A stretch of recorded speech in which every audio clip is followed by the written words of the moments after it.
late? No more than usual. Happy birthday, Mama. Thank you, darling.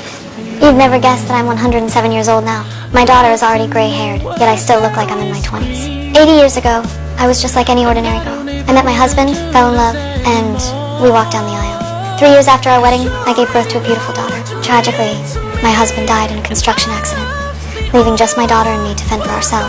That day, I was driving home when I accidentally got into a car crash. The car plunged into the icy lake, and I gradually stopped breathing underwater. Then a miracle happened.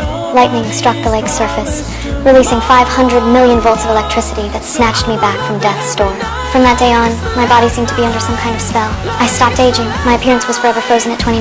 Every woman dreams of eternal youth, and I was no exception. When I was in my 40s walking with my daughter, people would say we looked like sisters and compliment me on looking so young and beautiful. Of course, I was thrilled, but the good times didn't last. Until that day when I was pulled over by a traffic cop. Ma'am, it says here you were born January 1st, 1908. That's right.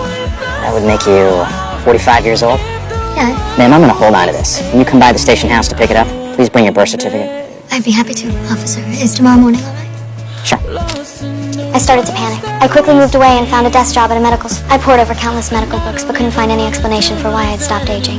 More and more people around me began questioning my age and appearance, and even the FBI tracked me down, wanting to take me away by force. To protect my daughter from getting dragged into this, I escaped and had her tell people I was just her friend. With tears in my eyes, I left the city and began a life on the run. Now I work at a library. On New Year's Eve, at my colleague's invitation, I went to a fancy hotel for a party.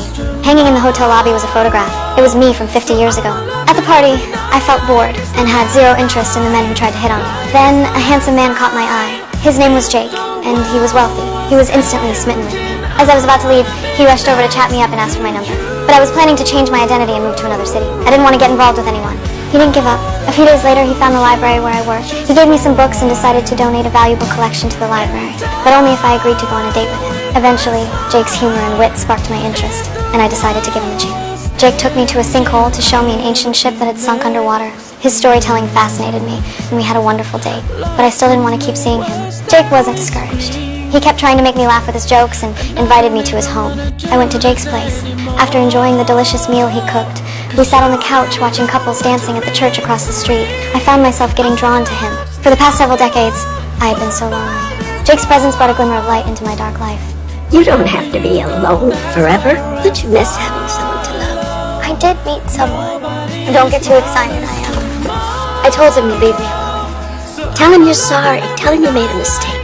And if you won't do it for yourself, do it for me. After much internal struggle, I tearfully accepted his confession of love.